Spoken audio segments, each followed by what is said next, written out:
Good evening and welcome to Swag Her segment, The In Between. I'm your host, Lachey Young, and tonight we're going to speak about rest does not equal laziness. Now, this topic came to me from my 6-year-old daughter. I've touched on this with several other segments prior to this, but she's currently not feeling well. And I had to have a conversation with her last night on what it looks like to rest when you don't feel well because she is adamant to go to school even though she does not feel well. She is adamant about finishing her project. She was adamant about going and drop her project off yesterday even though she did not feel well. Now that is how we got here today. So bear with me as we go down this rabbit hole. I'm hoping that you guys get everything you need from this segment. I'm a huge advocate for self-worth.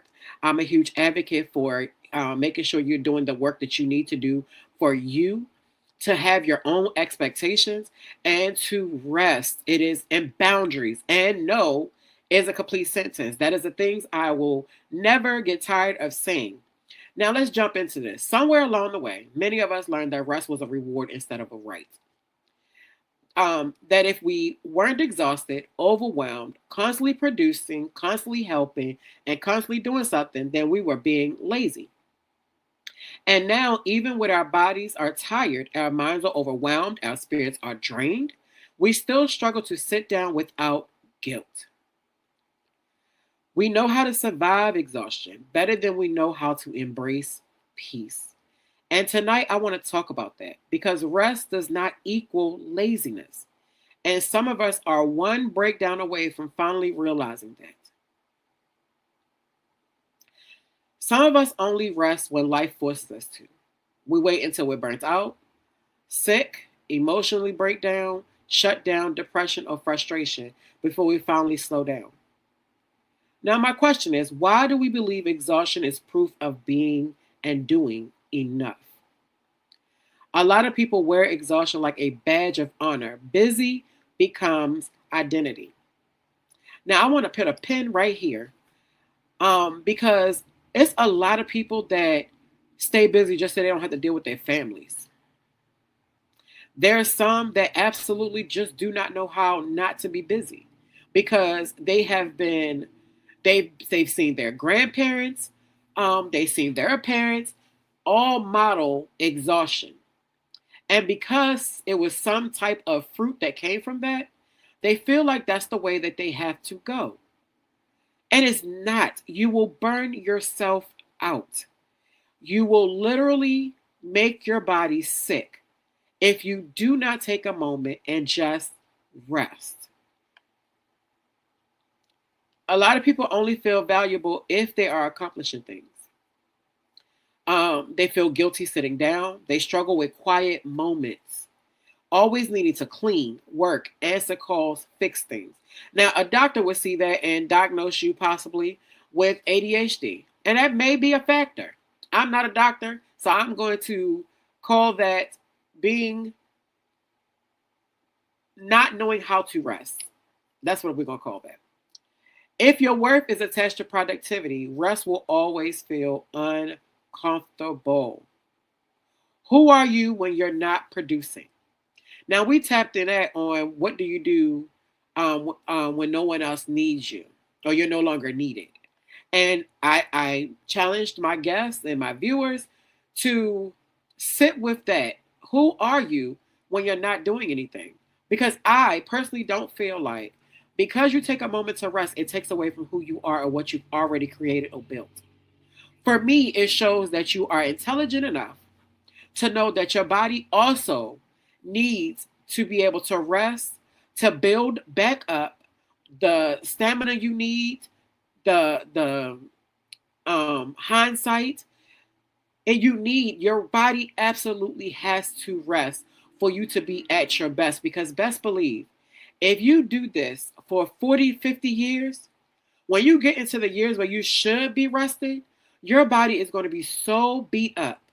Your mind is going to be so overloaded that you're not going to be able to really enjoy the years that a lot of us work so hard to think that when we get to this age, we should rest.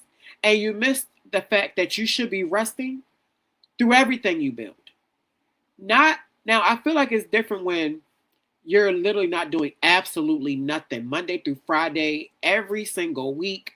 That would be laziness. That would be possibly even depression. And it could be other things. I'm talking about the people that you got degrees, you have multiple jobs, you've bought a house, you have cars, you have children, you have everything that you've asked or manifested, and still it's not enough, and still you will not take a moment to breathe for yourself. Some of us never saw healthy rest modeled. And I get that 100%. Because you did see your grandfather and grandmother working and doing everything they possibly could do, and probably only sat down when it was time to eat and time to go to sleep. But do you know not resting could definitely shorten your life? Not resting can shorten your life. Because where is the stress sitting? Your body is a book called Your Body Keeps Score. Your body keeps record of everything that you put it through. And it keeps record of everything that you are lacking, such as rest, such as good health, such as exercise, such as sun. Your body holds everything you do and do not do. Many Black women are taught strength, but not softness. I was definitely one of those people. Silence, bringing thoughts to the surface. Slowing down means finally feeling emotions. Some people stay busy to avoid pain.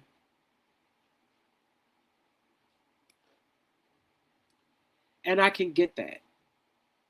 Some people are not afraid of resting. They're afraid of what they'll feel when everything gets quiet. Because then when it's quiet, you have to deal with yourself.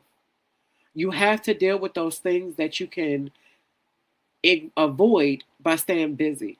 Grief. A lot of people stay busy because they don't want to deal with grief or they don't know how to. So they stay busy, not realizing that you're literally shortening your life. So not only are you dealing with grief, but your body's not even strong enough to help you fight this grief. Rest is deeper than sleep. Physical rest is sleep, relaxation, and stillness. Mental rest is turning your brain off, taking breaks from constant information. Emotional rest, not carrying everyone's problem, not overextending yourself emotionally. Spiritual rest. This is your peace, your prayer, your reflection, your meditation, connecting with yourself. For me, when I need to rest, it's not always sleep. Sometimes it's literally just sitting in my bed and doing absolutely nothing for a few hours. It is not always sleep because I'm not always sleeping. Um, it could be just me taking time to watch my favorite guilty shows. I have shows that I just love to watch because in those shows, my mind is not thinking about anything. It's not thinking about real estate. It's not thinking about the kids. It's not thinking about my wife. It's not thinking about what needs to be done tomorrow. In that moment, I am able to enjoy what I am watching and being able to sit in that moment and rest and regroup. And when it goes off, if it's not late, sometimes I use that just to be able to help to go to sleep so that I can take my mind. It's almost like reading a book before you go to sleep or turning on meditation before you go to sleep. Literally, it helps me to just unwind, let go of the day, think about what I'm watching, and then go to sleep, wake up, and repeat. This is something I want you to know. You deserve rest before burnout. Stop waiting until you collapse. Stop proving your worth through suffering. Stop glorifying struggle. You do not have to earn rest by breaking yourself first. Now, this is where my daughter falls into this segment and why I'm having this segment today. As I said earlier, coming into the segment, my daughter does not, already at the age of 6, does not understand it's okay to rest. This is a generational thing for me. I literally took, I want to say, probably about 20 to 30 minutes last night explaining to her what rest looked like. It didn't mean that she had to go to sleep. It didn't even mean that she had to lay down. What it meant was we just need to sit for a second. We just need to relax for a second. And to let her know that if her body says she's sleepy, she's allowed to go lay down and go to sleep. Just because I'm up moving does not mean she has to move. And it does not mean that she is being lazy. It means that she is being wise enough to know at the age of 6 that it's time to go and rest. She loves to do artwork. That is her peace and rest. I can watch her do hours of artwork.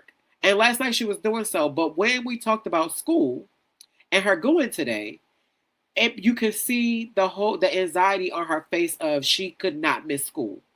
She could not just rest at 6.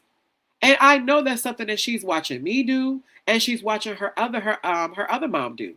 Because her mom is worse than me. Her mom does not know what rest is. She is attempting to learn it, but she does not rest until she absolutely cannot push herself any further. Like I said, she is doing better with it, but we still, if you ask my 6-year-old where her mom is, she's going to tell you where she always is, work. Even though she is 100% home and in the house because she works from home, she already sees that work looks like 8 a.m. or 7:30 because we leave at 7:30 in the morning till whatever time my wife comes upstairs. My wife is working or doing something that she feels she has to do or finish before going to bed. Which is why I did take the opportunity last night to make sure that she knows that is not what she has to do. That is not the life that I'm creating for her, nor is it the life that we together are creating for her. And I love having these conversations with her because at 6, I want her to know everything she needs to know. I want her to be prepared for life if she ever has to live it without me. That I've put enough in her for her to be able to make the right decisions for her, her body, her mental, her spirituality. I need her to know what is important. And then I'm bringing it here to you because I want you also, even if you can't slow down and get rest for yourself, make sure that you are demonstrating the balance of rest and productivity. Because you get the fullness of what you need to do when you are resting.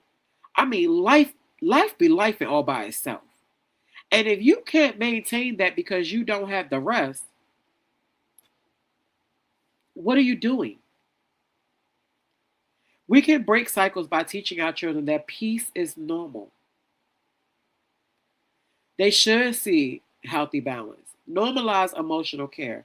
Let children see adults resting without guilt.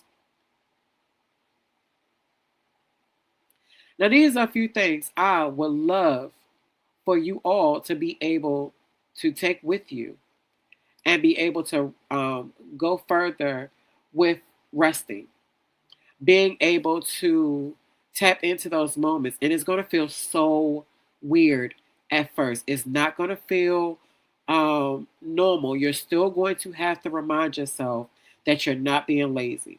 You're still going to have to remind yourself that it is okay to rest. But I'm hoping that these few things that I'm about to share with you and leave you with tonight will help you to start the journey to make rest normal, to make taking care of yourself normal, putting yourself first normal. And instead of me ending this live heavy, I want to help you restore the things that you lose by not resting. Try one, sitting in silence for 5 minutes. And I promise you, it's going to be so hard when you try to do it. I only sit in silence when I'm absolutely exhausted. So I know that what I'm telling you is true, that it is going to be hard when you first start off. I want you to try 5 minutes. Set your phone for 5 minutes. No phone, no TV, no multitasking. I just want you to breathe your normal breath. And if silence feels uncomfortable, that may be a sign you need it most. Two, I want you to ask yourself daily. You can put an alarm on your phone to help you to get in routine of this. Because if you haven't already practiced these things, it's going to be out of sight, out of mind. You're going to hear this conversation. You're going to resonate with a few of the things I've said. And then you're going to go about your day overwhelmed again. Set an alarm with these three questions. What do I need to do today? And make a list of those things. Am I tired or emotionally overwhelmed? That is question number 2. Question number 3, what will rest look like for me right now? Number 3, I want you to create a no guilt rest hour. 1 hour where you are unavailable, you are not solving problems, not producing, not performing, just existing. I challenge my wife to do this often. And when she lost her mom, I used to make her do it because I could see her trying to stay busy so she didn't have to deal with her thoughts. And I would text people that I knew that may text her and just say, hey, today, no text messages, no call. I'm going to make sure my wife rests. Now, I can't do that every day, but I can remind her. And then I had her on Saturdays because she would get up at 8 o'clock in the morning and go straight to do whatever she didn't finish the night before. And I challenged her to just sit with me in bed because I'm going to sleep. Okay, in the morning on Saturday, well, before my daughter started dance, I like sleeping in on Saturday and Sundays because I wasn't doing it during the week. However, that changed, but I still challenged her to not get out of the bed for a while. Just sit there and to be still. Even if she scrolled TikTok, I prefer not to do anything. And I'm telling you guys, try not to do anything in this hour but exist.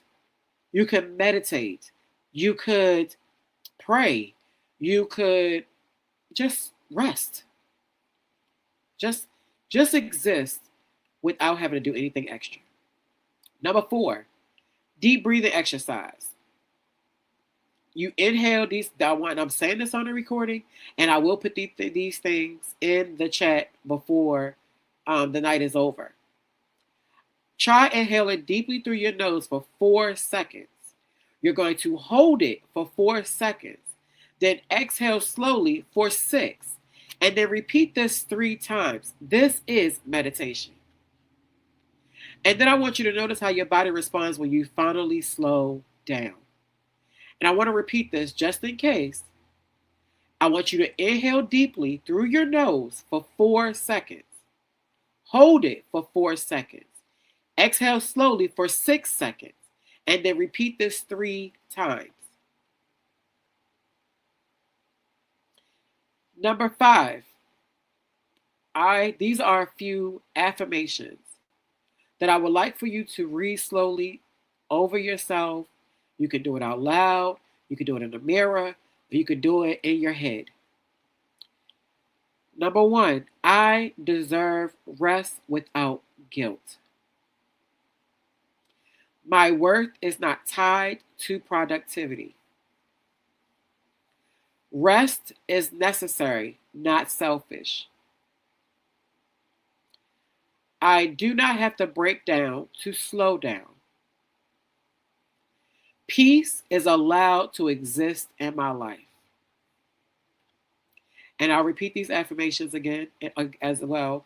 They will be in the comments before the night is over.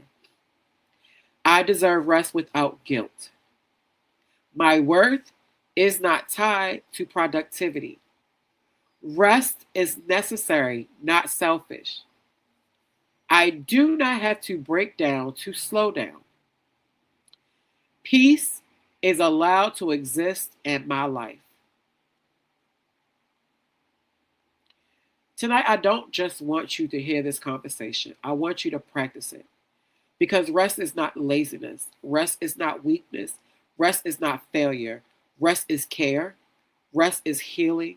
Rest is survival in a softer form. And you deserve that. You are allowed to rest before life forces you to. I want to thank you for being with me tonight. Thank you for always coming and viewing. Take the steps that I said. Try to implement rest in your life. It is needed. You deserve it. Just like you deserve boundaries, you deserve rest. I will see you guys next Thursday live at 7 p.m. Enjoy your Memorial Day weekend. Please go to Swag Her Magazine on Facebook, Swag Her on Facebook, and check out all the new things and offers that are available for those that have built platforms and may not have reached where you want to be. There is so many promotions going on right now that will be able to put you where you need to be. Now, you guys be blessed. Remember, I love you. And I hope that you love yourself enough to rest. Be blessed, guys.